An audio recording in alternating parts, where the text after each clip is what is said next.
Buenos días, desde Santiago de Compostela. Hablo con envidia, os veo ahí en Buenos Aires en mangas de camisa, y aquí estamos pasando algún frío, sobre todo en el noroeste peninsular. Pero en fin, pienso que entrando en estos temas apasionantes y que se prestan al debate que nos traen hoy aquí, nos vamos a ir calentando. Bueno, yo estoy muy contento de haber contribuido a esta publicación que hoy presentamos de Cuadernos de Historia de España, y en consecuencia estoy muy contento de haber contribuido al relanzamiento del Instituto de Historia de España con la nueva dirección, y por lo tanto mis felicitaciones a Mariano y sus colaboradores. La publicación que nos trae aquí es peculiar, ya se dijo antes, ¿no? Pero muy necesaria.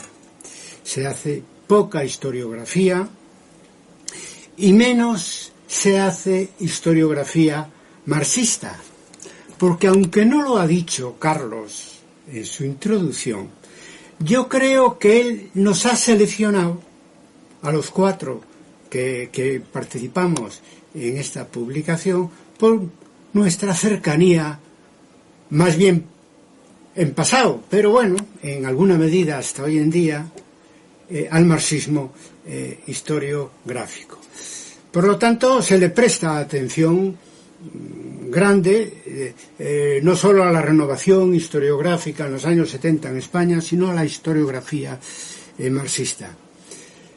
Eso le ha permitido a Carlos Astarita, y yo quería que eso se trasladara a todos los oyentes, que la realidad plurinacional de España, tan antigua como el Estado moderno, pues se refleja en todo, ¿no? En la política, en la historiografía, también el medievalismo. Y hablando de lo mismo, pues él ha notado, conforme le llegaban nuestras contribuciones, que bueno, que hay notas diferenciales, por lo cual la utilidad de esta publicación es doble, ¿no? Que se habla de la renovación de los años 70, específicamente la renovación por la parte del marxismo, también de Anales, y que se hace pues con cierto grado de diversidad, como lo es todo en España, salvo cuando se nos quiso convencer manu militare de que todos los españoles éramos unos e indivisibles. En muchas cosas somos uno, pero desde luego muy divisibles en otras, ¿verdad?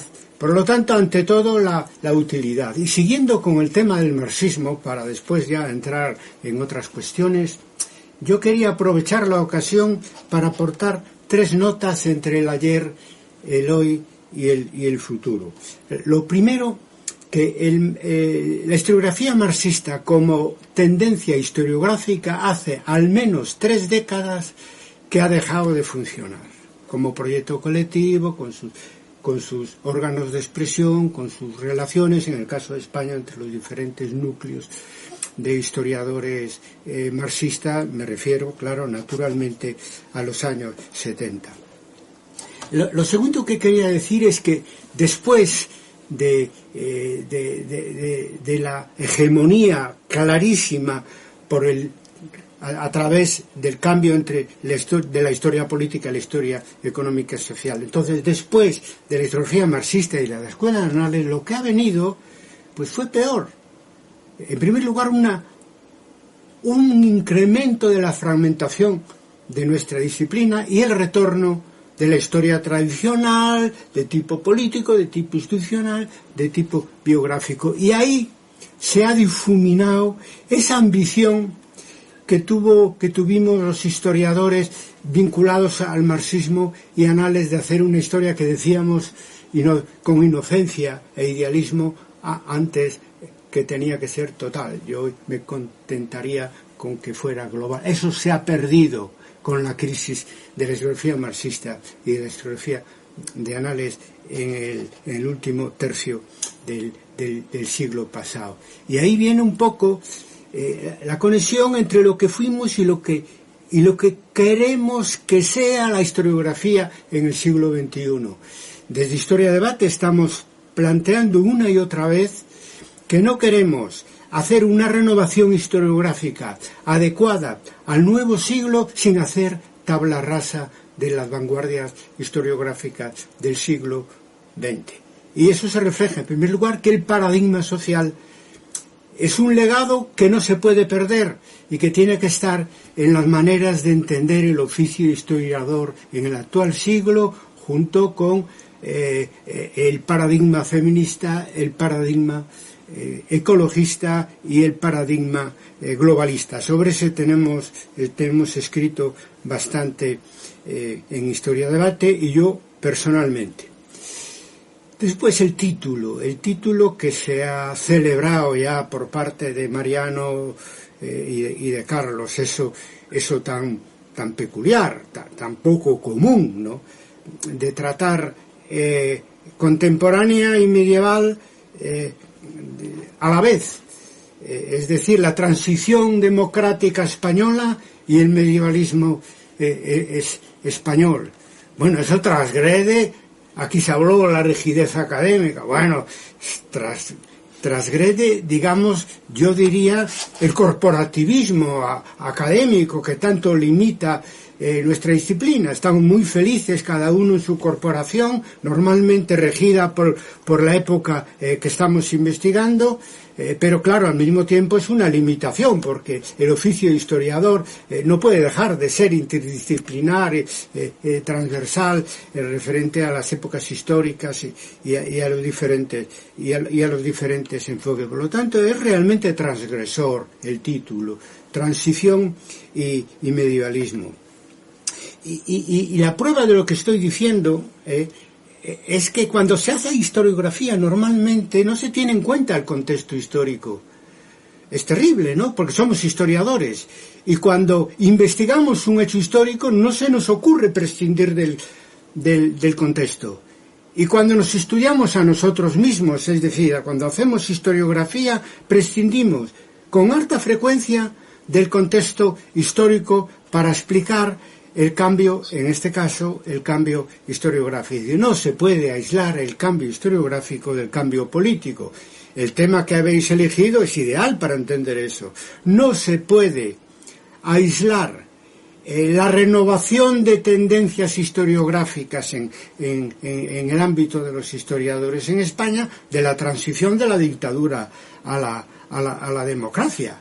En sí mismo ya el propio título del dossier pues es toda una llamada de atención que debemos tener en cuenta. Yo en mi contribución creo que además el cambio de tendencias en la historiografía española, es decir, del positivismo al marxismo y anales por simplificar, se dio antes que el cambio político de la dictadura a la democracia en España, el cambio de régimen político. Y eso se explica porque, naturalmente, los que aquí estamos, pues éramos en los 70 pues estudiantes, puede que algunos jóvenes profesores de aquello que llamábamos los PNN. Y las universidades en el tardofranquismo fueron verdaderas islas de libertad y de ese ambiente de vivir anticipadamente una libertad que llegó para todos los españoles unos años después, pues explica claramente lo que estoy diciendo, es decir, que además el cambio historiográfico, el cambio cultural, el cambio académico es anterior en las universidades a lo que va a suceder después en el conjunto de España. Yo, para demostrarlo, solamente un ejemplo, que es las primeras jornadas de metodología aplicada en la Universidad de Santiago en el año 1973.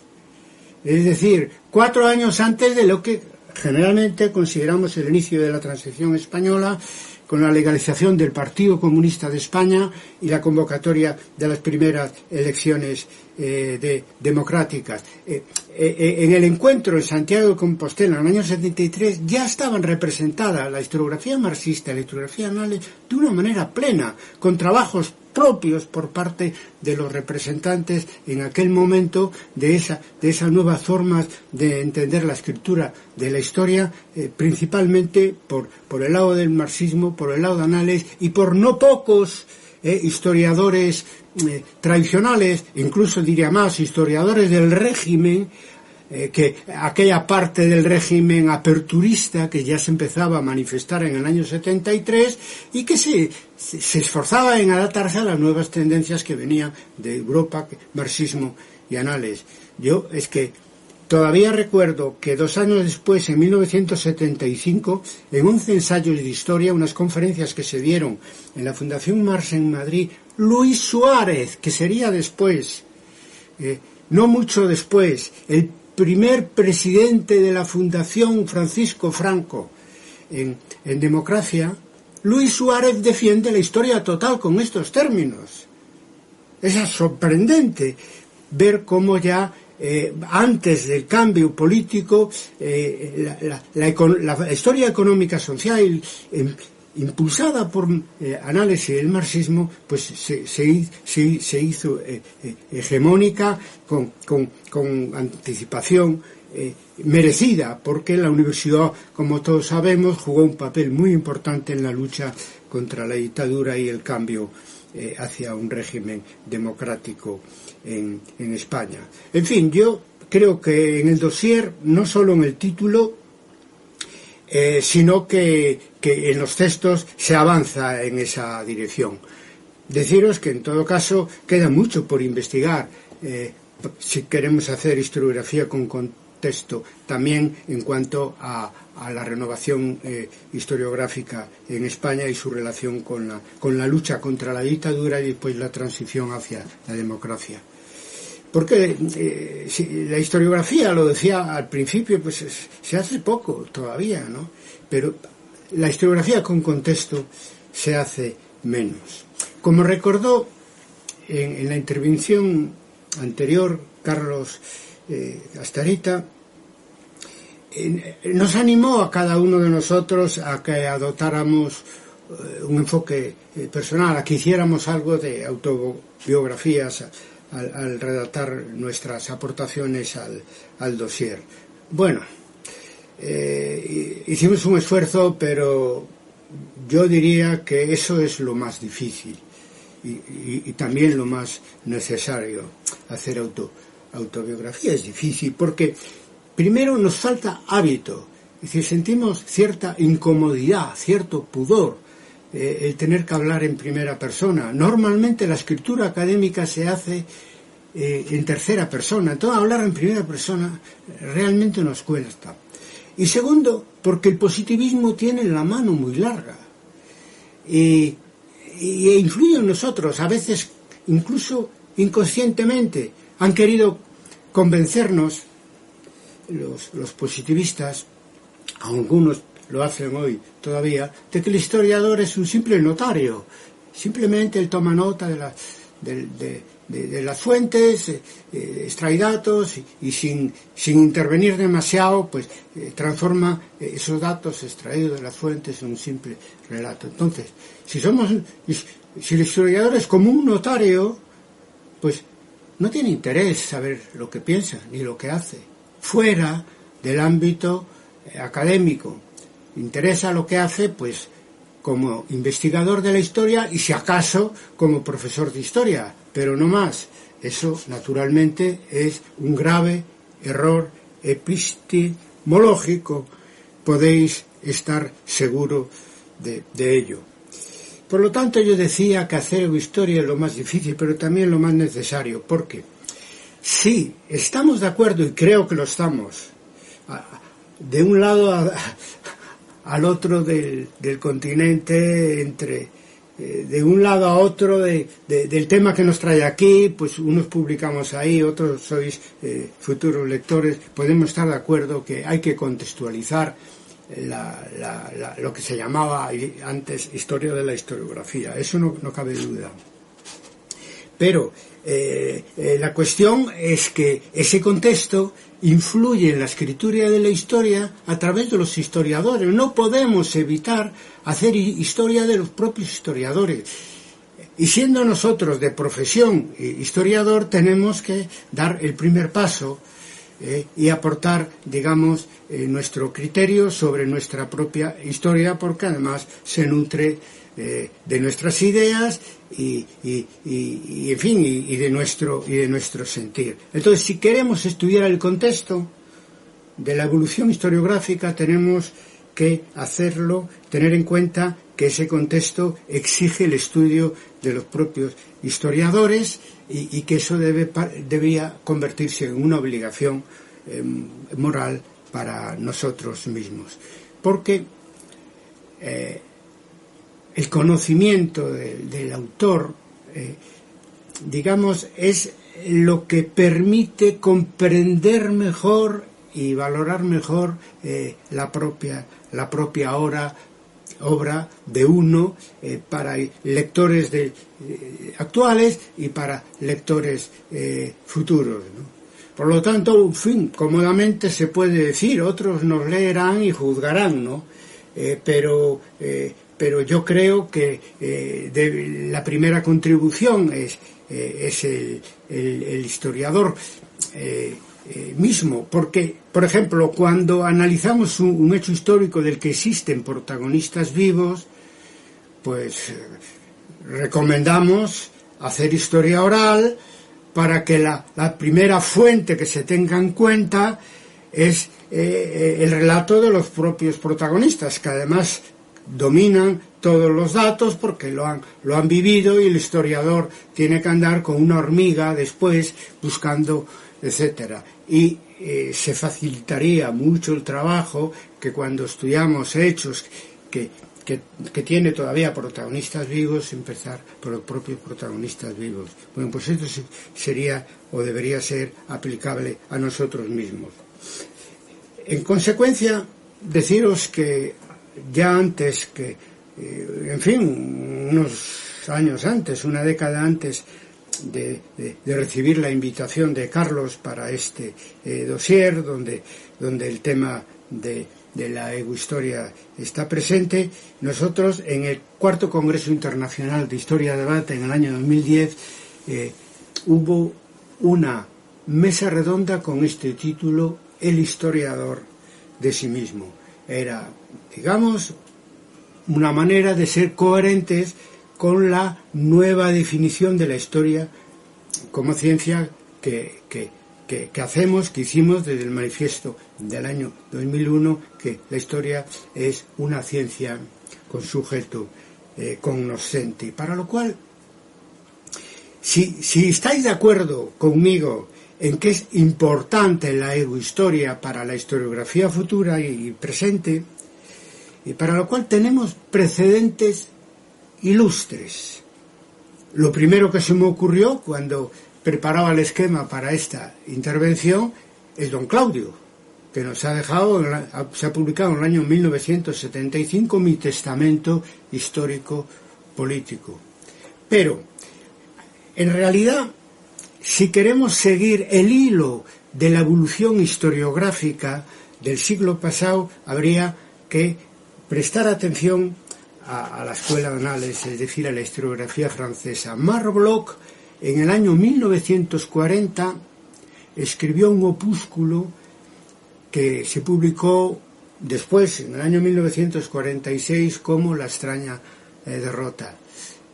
Bloch relataba un año después la entrada del ejército de Hitler en Francia. Él era en aquel momento oficial del ejército francés, un oficial además del Estado Mayor, y vivió como un drama público, un drama nacional y como un drama personal la escasa resistencia que ofreció el ejército francés a los ejércitos de Hitler, ¿no?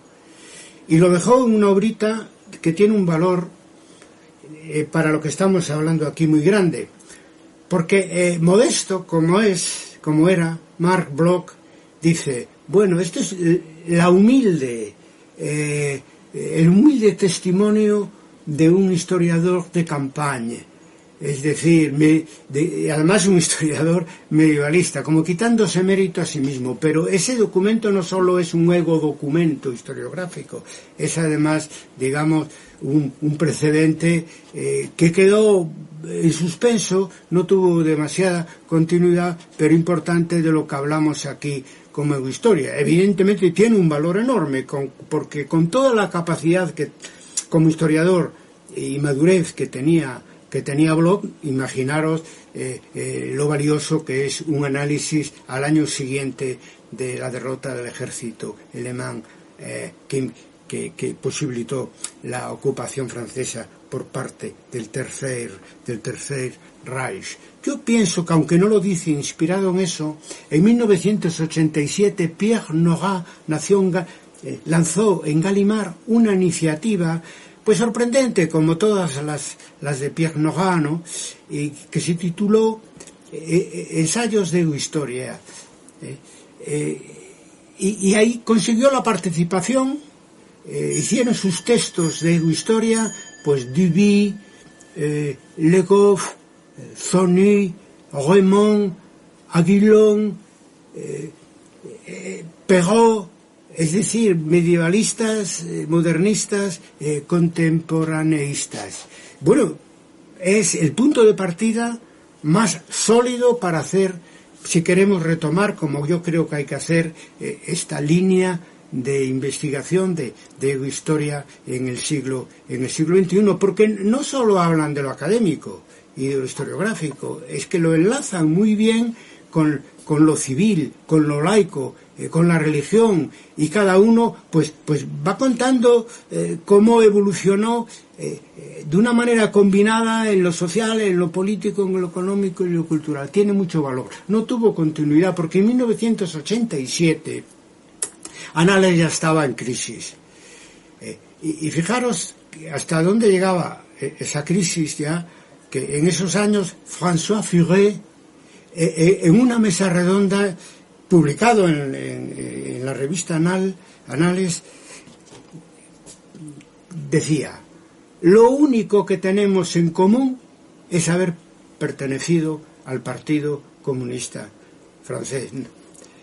Por lo tanto, venía a decir que ya lo que es el proyecto colectivo de Annales ya no tenía sentido a la altura de los años 80. Por desgracia, fue así. Aunque algunos intentaron y continuaron, hicieron un tournant critique en 1989, pero etcétera. Eso fue así. Tampoco era verdad eso que todos habían sido miembros del Partido Comunista Francés. Lo que sí era cierto en el caso del Pass and Present, ¿no? Que fue creado, como todos sabemos, por una célula de historiadores del Partido Comunista Británico. En el caso de Francia, bueno, eran del Partido Comunista. Emmanuel Leroy-Ladurie, era el propio François Furet, pero Le Goff era socialista y simpatizante del trotskismo, ¿no?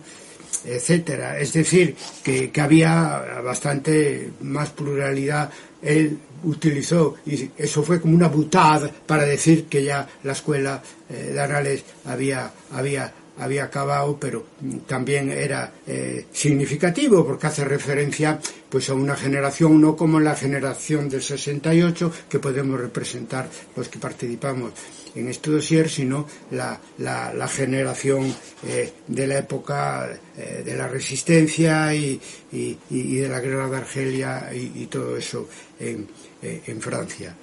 Por lo tanto, eso no fue adelante, pero como todo, los historiadores siempre, aunque no queramos, nos movemos en la larga duración, puede ser hoy en día importante. Y el hecho que hacer historia va con nuestro tiempo lo demuestra que en Estados Unidos, entre historiadores conocidos, y probablemente algunos no tan conocidos, pero claro, reluce más los casos conocidos, pues están dejando sus escritos de que allí le llaman de autobiografía de historiadores. Jaume Aurel, de la Universidad de Navarra, ha publicado en inglés, porque él se formó un poco en Estados Unidos, pues un trabajo sobre las autobiografías de historiadores norteamericanos. Después se ha hecho otra sobre las autobiografías de historiadores hispanistas, etcétera. Por lo tanto, ahí hay un camino que se puede seguir y que se debe seguir, en nuestra opinión, en la mía y en la opinión de nuestro movimiento historiográfico. De lo que se trata es de ser capaces de entrelazar dos dimensiones. Una cosa que sería la autobiografía intelectual, historiográfica, que es lo más fácil, porque es una manera de escribir sobre el currículum de una forma narrativa, y que no deja de ser importante, lo es muy importante, pero que eso esté en conexión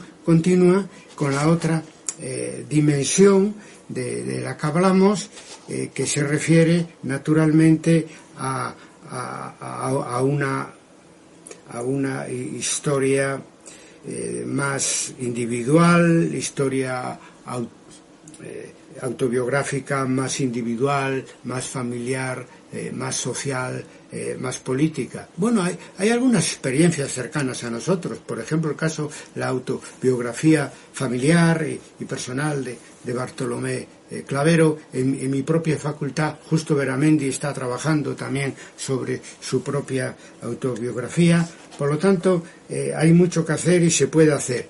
Con la diferencia siguiente, porque eso sería aplicable también a otros académicos, y de hecho existen autobiografías académicas, normalmente que se reducen a lo académico, a cómo fue evolucionando, digamos, la investigación del propio autor, pero es con todo, pues igual que el medievalismo y sus cambios hay que relacionarlos con el contexto, pues nuestra propia autobiografía académica hay que relacionarla con el contexto y con los compromisos que vamos adquiriendo y poniendo en práctica, no solo dentro, sino también fuera de la academia. Entonces, claro, ¿en qué se diferencia una autobiografía de un historiador de una autobiografía de otro académico? Pues en el factor tiempo, fundamentalmente. Es decir, nosotros tenemos que ser capaces de, con nuestros recuerdos y documentos, que pueda haber nuestros propios escritos, si existen, o si no, los recuerdos de otros cercanos a nosotros, ser capaces de estudiar nuestra propia historia como una evolución continua e interrelacionada entre lo personal, la obra y el contexto cambiante. Bueno, acabo ya. A estas alturas de la vida yo pienso que el autoanálisis histórico, historiográfico nos hará bien. Feliz Navidad y suerte con la final del Mundial para el próximo domingo. Muchas gracias.